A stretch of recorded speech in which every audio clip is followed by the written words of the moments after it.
ప్రియమైన సహోదర సహోదరీలారా, ప్రభువైన యేసుక్రీస్తు నామంలో మీ అందరికీ శుభములు. ఈ రోజు మనం అపోస్తలుడైన పేతురు జీవితం నుండి కొన్ని ముఖ్యమైన విషయాలు నేర్చుకుందాం. పేతురు జీవితం మనకు ఒక గొప్ప ఆశను ఇస్తుంది. యేసుక్రీస్తును 3 సార్లు ఎరుగనని బొంకినవాడు, యేసయ్యను త్యజించినవాడు పేతురు. కాని యేసయ్య ఆయనను విడిచిపెట్టలేదు.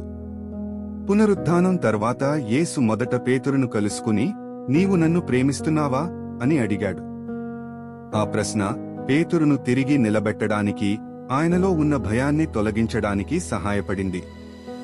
మనం కూడా జీవితంలో తప్పులు చేస్తాం, కొన్నిసార్లు దేవునికి దూరమవుతాం. కాని దేవుని ప్రేమ ఎప్పటికీ మనల్ని విడిచిపెట్టదు. మనం పడిపోయిన ప్రతిసారి ఆయన మనల్ని తిరిగి లేవనెత్తడానికి సిద్ధంగా ఉన్నారు. మత్తయి సువార్త 14వ అధ్యాయంలో పేతురు యేసయ్య మాట వినగానే నీళ్లపై నడవడానికి ప్రయత్నించాడు. మొదట్లో నడిచాడు, కాని గాలి, తుఫాను చూసి భయపడి మునిగిపోసాగాడు. అప్పుడు అతను, ప్రభువా, నన్ను రక్షించు అని కేకపెట్టాడు. యేసయ్య వెంటనే అతని చేయి పట్టుకుని లేవనెత్తాడు. మన జీవితంలో కూడా అపనమ్మకం, భయం అనేవి తుఫానులా వస్తాయి. అవి మనల్ని ముంచివేయడానికి చూస్తాయి. కాని మనం యేసుపై దృష్టి పెడితే, ఆయన మాటపై నమ్మకం ఉంచితే, మనం ఆ కష్టాల మధ్య కూడా నడవగలం. ఒకవేళ భయంతో పడిపోయినా ఆయనను పిలవండి. ఆయన వెంటనే మనకు చేయి అందించి పైకి లేవనెత్తుతారు.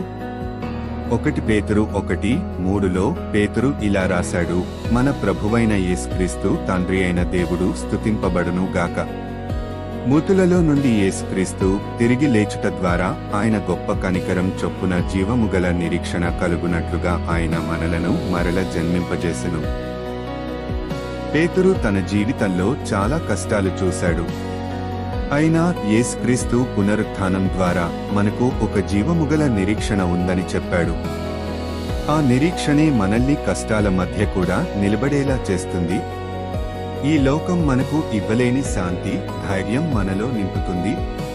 కాబట్టి ప్రియులారా, మీరు ఏ పరిస్థితిలో ఉన్నా, మీరు ఎంతగా తప్పు చేసినా, దేవుని ప్రేమ మిమ్మల్ని విడిచిపెట్టదు.